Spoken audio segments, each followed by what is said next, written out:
Assalamu alaikum students and welcome to Forward Public School e-learning for class 9th. This is chapter number 9, Transport, part 3, where we are going to study about the transport in human beings. Transport in human beings, in other words, in other organisms, human beings need a transport system to deliver oxygen, nutrients and other distances to all cells in the body and to take away waste products from them. दूसरे organisms की जैसे इंसानों को भी ज़रूरत होती है एक प्रॉपर ट्रांसपोर्ट के सिस्टम की, जो कि बहुत सी चीज़ों को जैसे कि ऑक्सीजन को, न्यूट्रिएंट्स को और दूसरे ज़रूरी जो सब्सटेंसेस होते हैं उनको सेल्स तक पहुंचाए। इसके अलावा ना सिर्फ इन चीज़ों को सेल्स तक पहुंचाने बल्कि सेल्स से वेस्ट प्रोडक्ट कलेक्ट करने के लिए भी ट्रांसपोर्ट सिस्टम की ज़रूरत होती है। The transport system consist of blood which is a transporting fluid. इसके अलावा हार्ट होता है which is acting as a pumping organ and blood vessels are there. सबसे पहले हम पढ़ते हैं about the transporting fluid that is blood. In human beings, many other animals, blood is a red fluid which circulates through blood vessels.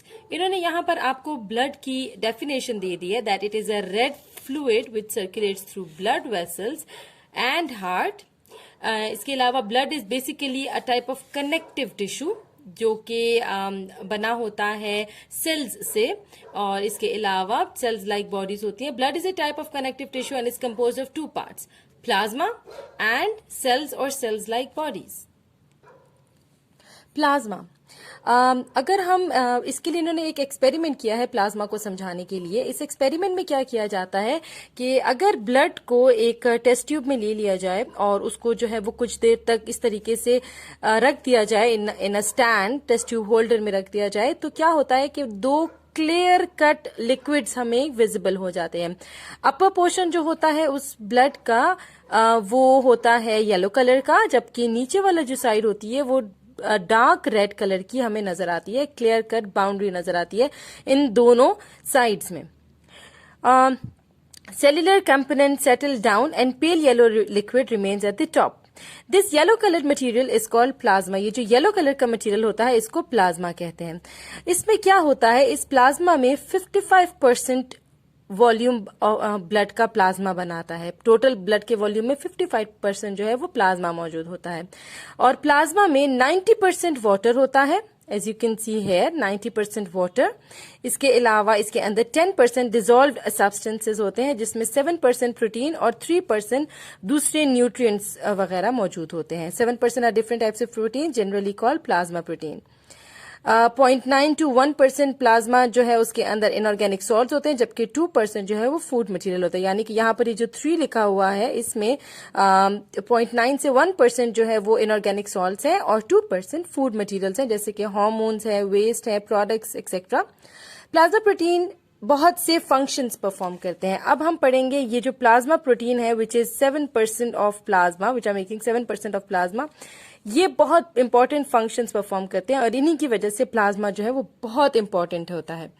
Plasma protein के functions में सबसे पहला function जो हम पढ़ते हैं that is plasma keeps all the tissues moist. Obviously since it is made up of 90% of water, तो ये तमाम टिश्यूज को मॉइस्ट रखता है। Plasma of the blood transport nutrients, water, salt, hormones and waste material. Transportation का काम करता है। कौन कौन सी चीजें ट्रांसपोर्ट होंगी प्लाज्मा के थ्रू? न्यूट्रिएंट्स, इसके अलावा पानी, सॉल्ट, हार्मोन्स और वेस्ट मटेरियल जितने भी सेल्स के कलेक्ट हुए वो सारे प्लाज्मा के थ्रू ट्रांसपोर्ट होंगे। Plasma helps in regulating body temperature. This is another function of plasma. Body temperature को रेगुलेट करने में हेल्प करता है, क्योंकि plasma has the ability to absorb and release heat. Heat को रिलीज करना और एब्जॉर्ब करने की एबिलिटी होती है, तो प्लाज्मा जो है वो बॉडी के टेम्परेचर को बैलेंस रखता है।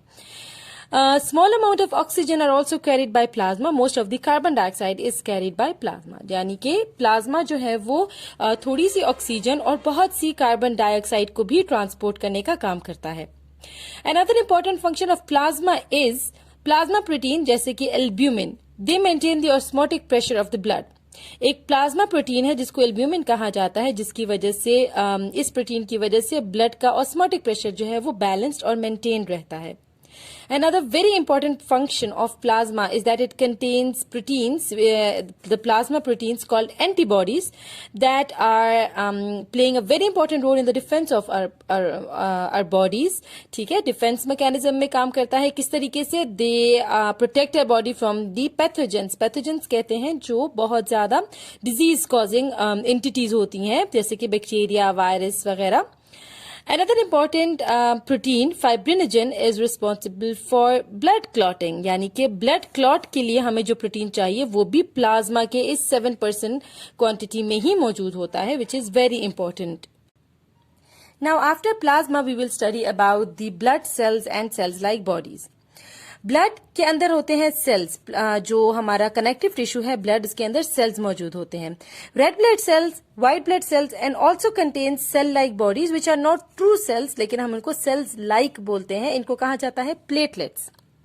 Both make about 45% of blood by volume. यानी कि ब्लड सेल्स और सेल्स लाइक बॉडीज सारे मिलकर ये वाला जो हिस्सा है 55% जो है वो प्लाज्मा बनाता है, जबकि 45% जो है वो cells and cells like bodies बनाते हैं टोटल वॉल्यूम ब्लड का. रेड ब्लड सेल्स हम सबसे पहले स्टडी करते हैं. आरबीसीज को एरिथ्रोसाइट भी कहा जाता है. These are the most numerous of all blood cells. Blood cells में सबसे ज्यादा तादाद में जो पाए जाते हैं वो एरिथ्रोसाइट्स या आरबीसीज हैं. It gives the red color to the blood due to the presence of red pigment hemoglobin. RBCs जो हैं वो अगर आप देखें तो ब्लड का कलर जो है वो रेड कलर का होता है. तो ब्लड का ये रेड कलर बेसिकली RBCs की मौजूदगी की वजह से होता है.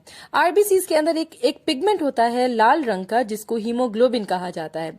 A cubic millimeter of blood contain about 5 million RBCs. अगर हम एक क्यूबिक मिलीमीटर ब्लड का ले लें तो उसमें 5 मिलियन रेड ब्लड सेल्स मौजूद होते हैं. In humans, a mature RBC is biconcave, rounded and contain no nucleus. अगर आप इस डायग्राम को गौर से देखें तो RBCs दोनों साइड से कनकेव होते हैं. ठीक है, बाइकनकेव इनको कहा जाता है. दोनों साइड्स RBCs की कनकेव होती है, अंदर की तरफ दबी हुई होती है. If you look at all these cells of RBCs, you will get this point. इसके अलावा they are round in structure. आप देखें तो वो बिल्कुल सर्कुलर होते हैं and also they contain no nucleus. Before and immediately after birth, RBCs are formed in liver and spleen in adults.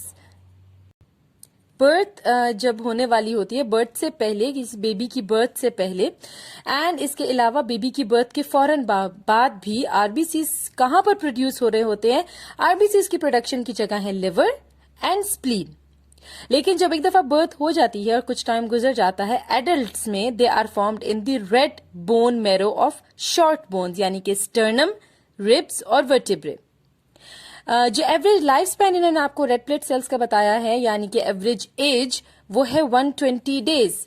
After each 120 days RBCs जो है they are removed from the blood by spleen and liver and new RBCs are generated. RBCs are red because they contain red protein, hemoglobin. Hemoglobin carries oxygen and little amount of carbon dioxide in the blood. Hemoglobin का जो main function है इसकी मौजूदगी की वजह वो red colour देना सिर्फ नहीं है, बल्कि हीमोग्लोबिन ऑक्सीजन को ट्रांसपोर्ट करने में हेल्प करता है. Large amount of oxygen and a little amount of carbon dioxide is transported by means of hemoglobin. Next is white blood sales, जिनको ल्यूकोसाइट्स भी कहा जाता है. व्हाइट ब्लड सेल्स जो होते हैं ये कलरलेस होते हैं as they do not contain any pigment. कोई भी पिगमेंट नहीं होता. इनकी जो शेप होती है वो इरेगुलर शेप की होते हैं एंड दे आर न्यूक्लिएटेड. यानी कि आरबीसीज में तो न्यूक्लियस नहीं था, बट व्हाइट ब्लड सेल्स में ल्यूकोसाइट्स में न्यूक्लियस मौजूद होता है. Each cubic millimeter of blood contains about 7,000 to 8,000 WBCs. अगर हम एक क्यूबिक मिलीमीटर ब्लड का ले लें तो उसमें 7,000 से 8,000 व्हाइट ब्लड सेल्स हमें मिलते हैं. इनका जो लाइफ स्पैन होता है वो बहुत कम होता है, that is from 7 hours to maximum of 3 days, with the exception of some lymphocytes which stay for longer period. कुछ lymphocytes होते हैं जो कि थोड़े 3 दिन से ज्यादा टाइम रह जाते हैं, वरना नॉर्मली WBCs का जो लाइफ स्पैन है, टोटल एज जो है इनकी वो 7 घंटों से लेकर 3 दिन तक ही होती है. उसके बाद ये रिन्यू होते हैं. WBCs के अगर टाइप्स देखी जाएं तो हमारे पास WBCs की 5 डिफरेंट टाइप्स मौजूद हैं। They are the part of immune system and defend our body against diseases. ये सारे जो है इम्यून सिस्टम का हिस्सा है और हमारी बॉडी को डिजीजेज से डिफेंड करते हैं, बचाते हैं। They circulate and are transported to an area where infection has develop. ये किस तरीके से काम करते हैं? WBCs सर्कुलेट करते हैं और जिस एरिया में भी इन्फेक्शन हुआ होता है उस एरिया में चले जाते हैं। इसके अलावा सम WBCs किल पैथोजन, यानी कि बैक्टीरिया, वायरस एक्सेट्रा की किलिंग करते हैं बाय इनगल्फिंग देम, उनको निगल कर उनकी किलिंग कर देते हैं। Some of them also produce inflammation at the side of infection. कभी कभी ऐसा होता है, अगर आप नोटिस करें तो जहां आपको इन्फेक्शन होता है वो जगह इन्फ्लेमेट हो जाती है, यानी स्वेल हो जाती है। This is also a function of WBCs, they produce inflammation. While some of the WBCs make antibodies against the invading pathogen, जो भी पैथोजन ने अटैक किया होता है उसके अगेंस्ट एंटीबॉडी बनाने का काम भी WBCs ही करते हैं। इसीलिए इनकी 5 मुख्तलिफ टाइप्स हैं जो कि हर एक टाइप अपना अपना फंक्शन परफॉर्म करती है। लास्ट वन इज प्लेटलेट्स, जिनको थ्रोम्बोसाइट्स भी कहा जाता है। Platelets are not true cells, ये ट्रू सेल्स नहीं होते। असल में प्लेटलेट्स क्या होते हैं? They are fragments of cytoplasm pinched off from certain bone marrow cells. कुछ बोन मैरो सेल्स से, यानी बोन्स के अंदर जो लिक्विड मौजूद होता है, जो सेमी फ्लूइड सा सब्सटेंस होता है जिसको बोन मैरो कहते हैं, बोन के अंदर मौजूद होता है। बोन मैरो के साइटोप्लाज्म, बोन मैरो के सेल्स के साइटोप्लाज्म से छोटे छोटे से फ्रेगमेंट्स अलग हो जाते हैं, अलहदा हो जाते हैं और ये फ्रेगमेंट जो है प्लेटलेट्स बन जाते हैं। Each cubic millimetre of blood contain about 15,000 to 450,000 platelets. इनकी जो लाइफ स्पैन होती है वो 7 दिनों से लेकर 12 दिनों तक होती है। प्लेटलेट्स का फंक्शन क्या है? They have a very important function. Platelets help in blood clotting, blood को क्लॉट्स बनाने में हेल्प करते हैं। जब हमारे पास ब्लड वेसल कहीं पे भी डैमेज हो जाती है, अगर आप इस डायग्राम को देखें कि जहां कहीं पर भी ब्लड वेसल डैमेज हो गई है, टूट गई है, तो ब्लड स्टार्ट ओजिंग आउट, उसमें से ब्लड सेल्स बाहर निकलने लग जाते हैं। फिर क्या होता है? They gather at the site, ये जो प्लेटलेट्स होते हैं ये आ जाते हैं और ये उस जगह पर जमा हो जाते हैं। They release a substance which convert plasma protein fibrinogen into threads of insoluble fibrin. Platelets जो हैं वो यहाँ जमा हो जाते हैं और ये क्या करते हैं कि ये एक इस किस्म का रिलीज करते हैं सब्सटेंस, जो सब्सटेंस प्लाज्मा के प्रोटीन यानी कि फाइब्रिनोजन को कन्वर्ट करता है थ्रेड्स ऑफ फाइब्रिन में। अगर आप इस डायग्राम में देखें आपको थ्रेड्स नजर आएंगे, दीज आर फाइब्रिन, जो कि फाइब्रिनोजन से बने हैं और फाइब्रिनोजन से फाइब्रिन के थ्रेड बनाने के लिए प्लाज्मा ने सब्सटेंस प्रोड्यूस किया है। These threads make a mesh in which platelets and other blood cells are entangled to make a clot and stop the blood flow from the wound. ये एक इस तरीके का जाल सा बना देते हैं जिसके अंदर ब्लड सेल्स और प्लाज्मा प्रोटीन जो है वो फंस जाते हैं और क्लॉट बनाकर ब्लड की जो भी जख्म से ब्लड निकल रहा होता है उसको स्टॉप कर देते हैं। All right, so moving on towards our next topic, that is blood disorders. In human beings, many blood disorders are associated with blood. Many disorders are associated with blood. Here we will discuss only 2 of them. हम यहाँ पर सिर्फ 2 blood disorders जो हैं वो discuss किए गए हैं। सबसे पहला blood disorder जो इन्होंने हमें बताया है, that is leukemia. ल्यूकीमिया को ब्लड कैंसर भी कहा जाता है। ये एक डिजीज है जिसमें ल्यूकोसाइट्स यानी कि WBCs, as we have already discussed, the other name of WBC is leucocytes. Leukaemia की बीमारी में ल्यूकोसाइट्स जो होते हैं इनका नंबर एबनॉर्मली इंक्रीज हो जाता है, तादाद इनकी बहुत बढ़ जाती है। Their number rises to several 100,000 per cubic millimetre of blood. These WBCs start engulfing and destroying the normal cells including RBCs and platelets. RBCs और platelets समेत बाकी के तमाम जितने भी normal cells होते हैं उनको engulf करने लग जाते हैं ये WBCs.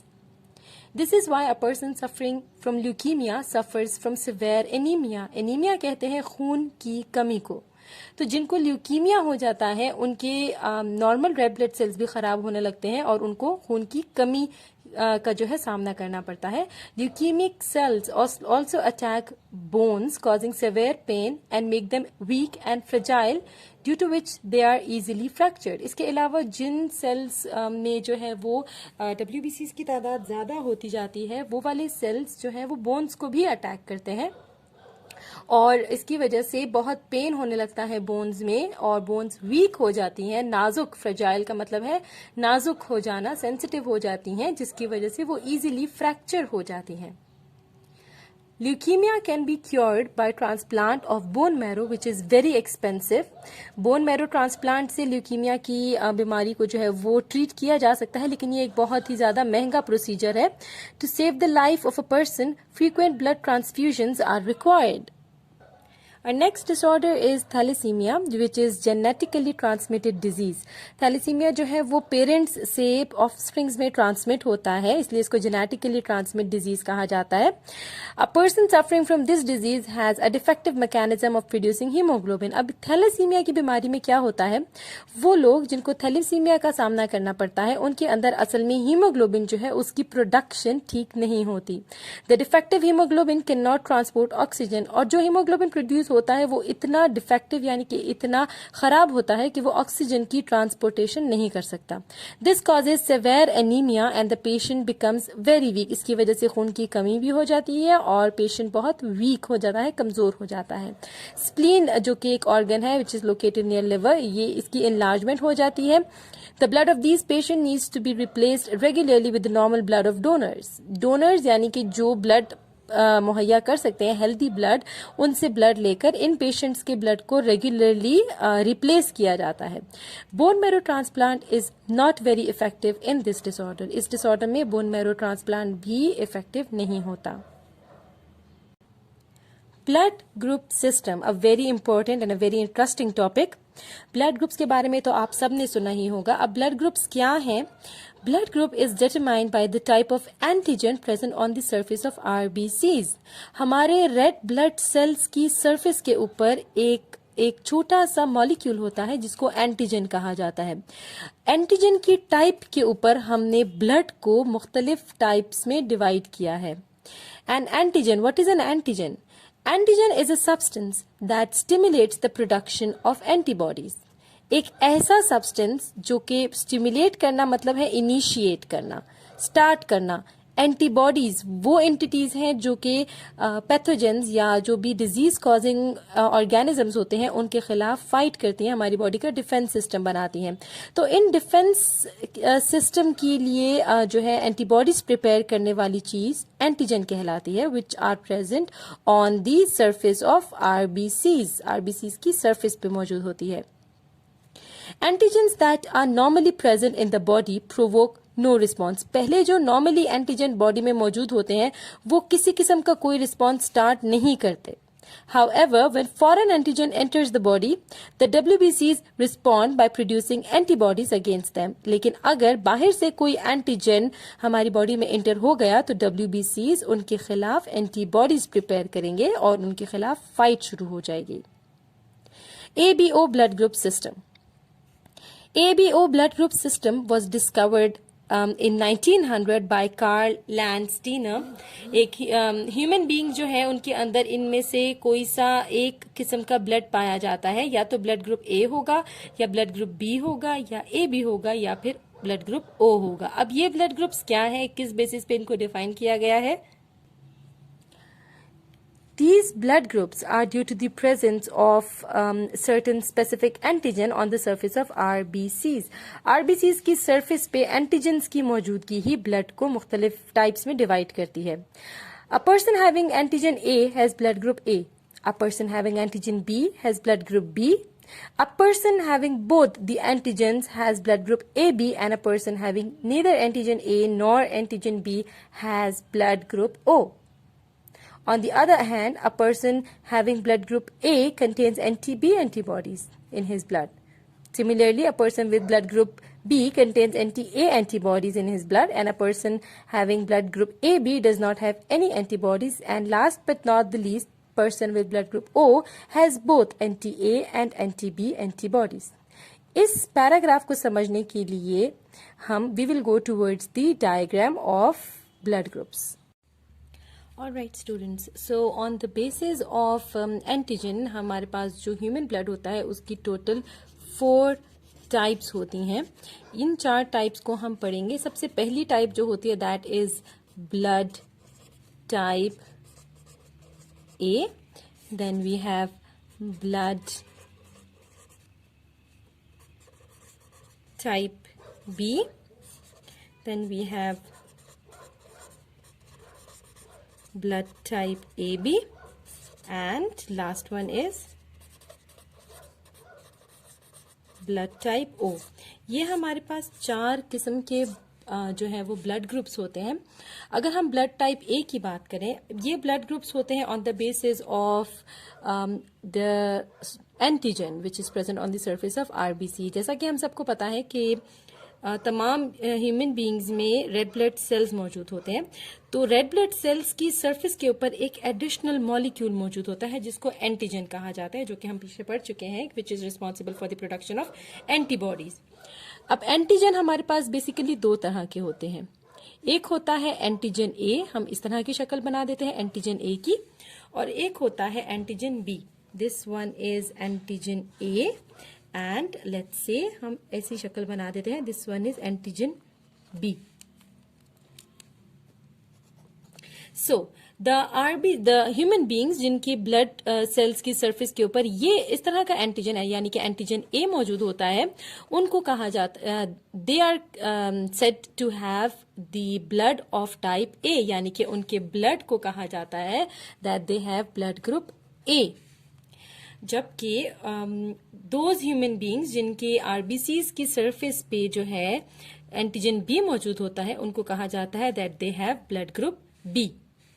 कुछ ऐसे आरबीसीज होते हैं जिनके, कुछ ह्यूमन बींग्स की आरबीसीज की सरफेस पे ये दोनों तरह के एंटीजन पाए जाते हैं, यानी एंटीजन ए और एंटीजन बी दोनों पाए जाते हैं, तो उनको कहा जाता है that they have blood group of type A B. इस ब्लड ग्रुप की टाइप को ए बी कहा जाता है जिसमें दोनों तरह के एंटीजन्स मौजूद होते हैं। जबकि वो आरबीसीज, वो रेड ब्लड सेल्स या एरिथ्रोसाइट्स जिनकी ब्लड की सरफेस पे कोई एंटीजन नहीं पाया जाता, उनको कहा जाता है that they have blood group O. ठीक है, तो इसी तरह एंटीजन की बेसिस पे जो है हमारे पास ब्लड ग्रुप्स की 4 टाइप्स हैं। The people which have antigen A on the surface of their RBCs are said to have blood group of type A, यानी ब्लड ग्रुप ए। जिनकी आरबीसीज की सरफेस पे बी एंटीजन होता है, उनका ब्लड ग्रुप बी होता है। जिनकी आरबीसीज की सरफेस पे ए और बी दोनों एंटीजन मौजूद होते हैं, उनको ब्लड ग्रुप ए बी कहा जाता है। While the human beings with no antigen on the surface of their red blood cells are said to be blood group of type O, यानी कि ब्लड ग्रुप ओ consider किया जाता है। अब antigen का काम होता है एंटीबॉडीज इंड्यूस करना, तो जो ब्लड ग्रुप ए होता है, ब्लड ग्रुप ए जो एंटीबॉडीज बनाता है, those antibodies are against B, यानी कि हम इनको कह सकते हैं that they produce anti B antibodies. इसी तरह जो ब्लड ग्रुप बी होता है वो एंटीबॉडीज बनाता है अगेंस्ट ए, यानी कि हम कह सकते हैं that they are producing anti A antibodies. यानी कि अगर किसी इंसान का ब्लड ग्रुप जो है वो ए है और उसको गलती से ब्लड ग्रुप बी हमने दे दिया, तो क्या होगा कि ए एट वंस, ए एंटीजन जो है वो बी को रिकॉग्नाइज करके बी के खिलाफ एंटीबॉडीज बनाने लगेगा। इसी तरह अगर किसी इंसान का ब्लड ग्रुप बी है और हमने गलती से उनको ब्लड ग्रुप ए दे दिया, तो ब्लड ग्रुप बी जो है वो ए को फौरन रिकॉग्नाइज करके उसके खिलाफ एंटीबॉडीज बनाने लगेगा। अगर हम ब्लड ग्रुप ए बी की बात करें, ब्लड ग्रुप ए बी जो है वो एंटीबॉडीज नहीं प्रोड्यूस करता, ना तो टाइप ए और ना ही टाइप बी। सही है, यानी कि ब्लड ग्रुप ए बी वाले इंडिविजुअल्स को हम बी भी दे सकते हैं, हम ए भी दे सकते हैं। When we talk about blood group O, blood group O जो है वो प्रोड्यूस करता है anti A as well as anti B antibodies, दोनों तरह की एंटीबॉडीज प्रोड्यूस करता है। यानी कि ये जो है ब्लड ग्रुप जो ओ है, उनको हम अगर ब्लड ग्रुप ए देंगे तो भी एंटीबॉडीज प्रोड्यूस होंगी, ब्लड ग्रुप बी देंगे तो भी एंटीबॉडीज प्रोड्यूस होंगी, और अगर ए बी दे दिया जिसके अंदर दोनों एंटीजेंस हैं तो भी एंटीबॉडीज प्रोड्यूस होंगी। यानी कि ये एंटीबॉडीज प्रोड्यूस करता है against all type of blood groups. A B के खिलाफ भी करता है, ए के खिलाफ भी करता है, और बी के खिलाफ भी एंटीबॉडीज प्रोड्यूस करता है। सो बिफोर ब्लड ट्रांसफ्यूजन किसी को भी ब्लड देने से पहले उनका ब्लड ग्रुप जो है वो चेक किया जाता है। एक होता है डोनर और एक होता है रेसिपिएंट। तो डोनर और रेसिपिएंट के ब्लड ग्रुप्स चेक किए जाते हैं। हम उनको वही ब्लड दे सकते हैं जो उनकी बॉडी एक्सेप्ट करेगी। जैसे कि अगर हम टाइप ए की बात करें, अगर किसी इंसान का ब्लड ग्रुप ए है और हमने गलती से उसको बी ब्लड ग्रुप दे दिया, तो जो रेसिपिएंट होगा उसकी सरफेस पे जो एंटीजन मौजूद है वो ब्लड ग्रुप बी को फौरन से रिकॉग्नाइज करके उसके खिलाफ एंटीबॉडीज बनाएगा। एंटीबॉडीज बनने की वजह से उनका ब्लड कोगुलेट करेगा और and it may result into the death of that person.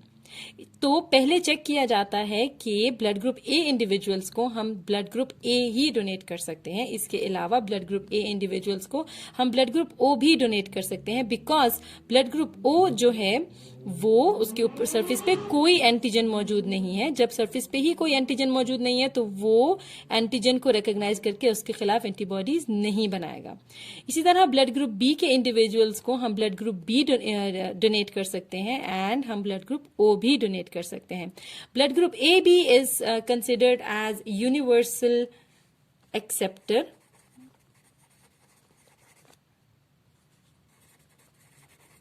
यानी ये किसी से भी ब्लड ग्रुप ले सकते हैं क्योंकि ये एंटीबॉडीज नहीं बनाते।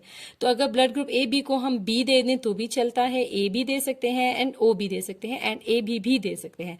जबकि blood group O are considered as universal donor, क्योंकि ये जो है किसी को भी ब्लड डोनेट कर सकते हैं। ब्लड ग्रुप ए बी को भी डोनेट किया जा सकता है, बी को भी डोनेट किया जा सकता है एंड ए को भी डोनेट किया जा सकता है। अब हम इसको पढ़ेंगे आपकी बुक से। Blood transfusion in ABO system. Before blood transfusion, it is checked that both the donor and the recipient have the same blood groups. If a person with blood group A receives blood group B, the anti-B antibodies present in the recipient blood will at once recognize the antigen B present on the RBCs of the donated blood, as I have already explained. The anti-B antibodies of recipient will react with the B antigen on the donated RBC and the blood will coagulate, यानी कि खून जम जाएगा. The coagulated blood blocks the flow of blood through blood vessels. Coagulated blood की वजह से blood vessels के through flow रुक जाएगा. The same is true for a person with blood group B transfused with blood group A. इसी तरह अगर हमने blood group B के पेशेंट को blood group A डोनेट कर दिया तो anti-A antibodies present in the recipient blood will coagulate with RBCs having antigen A of the donated blood. तो जो रेसिपिएंट के ब्लड के ऊपर यानी कि ब्लड ग्रुप बी के ऊपर जो एंटी ए का एंटीजन मौजूद है वो फौरन से एंटीजन ए को रिकॉग्नाइज करके उसके खिलाफ एंटीबॉडीज बना देगा. A person with blood group A B accepts all type of blood. A person with blood group O can only be given the blood group O because blood group O has anti A as well as anti B antibodies. Now RH blood group system. आपने सुना होगा negative और positive का नाम जब भी हम blood group की बात करते हैं. तो RH ब्लड ग्रुप सिस्टम क्या है? This system was discovered by Karl Landsteiner in 1930. This system is based on the presence or absence of an antigen called RH factor or RH antigen. ये antigen पहले Rhesus monkey में discover हुआ, इसलिए इसको RH का नाम दिया गया. आरबीसीज की सरफेस के ऊपर एंटीजन, ओरिजिनली एंटीजन के अलावा एक और किस्म का भी एंटीजन मौजूद होता है जिसको RH कहते हैं.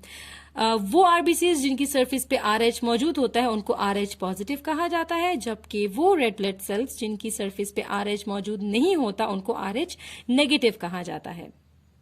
यानी कि अगर रेड ब्लड सेल्स की सरफेस पे एंटीजन ए के साथ साथ RH भी मौजूद है तो वो ए पॉजिटिव कहलाएंगे, एंड अगर उनकी सरफेस पे एंटीजन ए के साथ RH मौजूद नहीं है तो वो ए नेगेटिव कहलाएंगे.